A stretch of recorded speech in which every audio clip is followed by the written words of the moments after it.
Bom dia, tudo bem? Chegamos no nosso terceiro capítulo, a África subsaariana. De uma maneira geral, as pessoas têm no senso comum, acreditar que toda a África ela segue as características da África subsaariana. Por isso que no capítulo anterior nós estudamos as características específicas da África do Norte. Pois é, mas agora, como diz o nome, África subsaariana, abaixo do deserto do Saara. E para que nós possamos entender isso de uma maneira melhor, nós precisamos entender que agora falaremos da grande diversidade de pessoas, da grande diversidade de etnias que existem nessa região. É uma região que muitas vezes nós ouvimos através de jornais, da TV, da internet, de redes sociais, como um dos lugares mais pobres do mundo. E nesse sentido, realmente não estão mentindo. Não estão faltando com a verdade. Realmente, nessa região da África, nós temos muitos dos países mais pobres do mundo.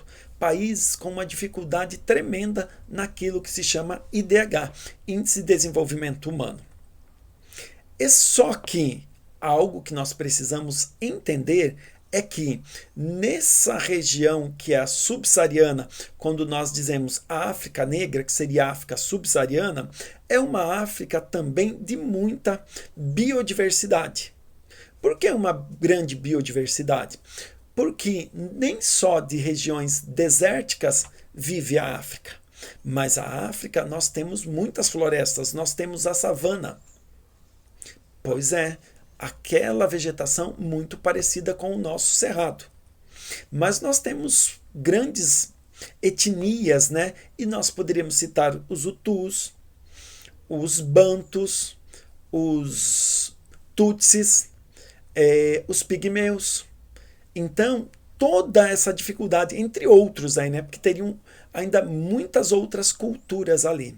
Mas, de uma maneira geral, o que fica muito característico nessa região da África é a extrema pobreza, é a questão do pauperismo. E nós entendemos, de uma maneira geral, que uma das maneiras que um país, uma nação possa vencer a extrema pobreza é aliar a questão de saúde e educação.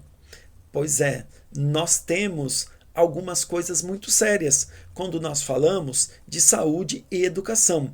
Visto a extrema pobreza, muitos dos jovens, eles abandonam as escolas porque necessitam trabalhar para ajudar no sustento das suas famílias e não concluem os períodos letivos, né?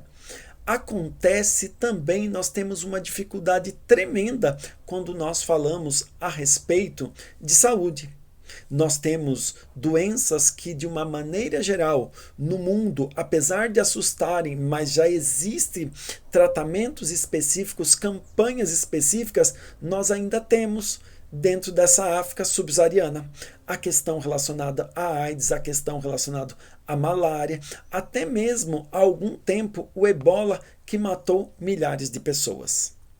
É uma África que requer um cuidado mundial.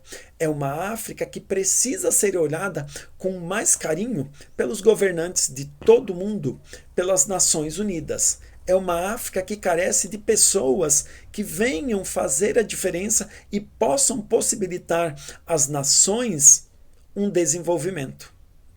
Algo que vai ser muito comum é o fato de que nós chamamos a fuga dos cérebros. Ou seja, as pessoas que têm uma grande qualificação na África muitas vezes não ficam no seu continente. Eles simplesmente migram, né, em busca de uma melhor sorte para que possam vender sua mão de obra e desfrutar de algumas questões melhores, né, principalmente as socioeconômicas. E a isso nós chamamos fuga dos cérebros. Nós teremos um capítulo, um desafio de olharmos para essa África subsaariana, verificarmos as riquezas, verificarmos também a razão do fato de termos riqueza e termos uma extrema pobreza. Enfim, pouco a pouco nós vamos caminhar e nós vamos desvendar um pouquinho mais dessa África negra, a África conhecida como subsaariana. Eu vou ficando por aqui e nós vamos nos vendo pelo Zoom. Fiquem com Deus, até mais.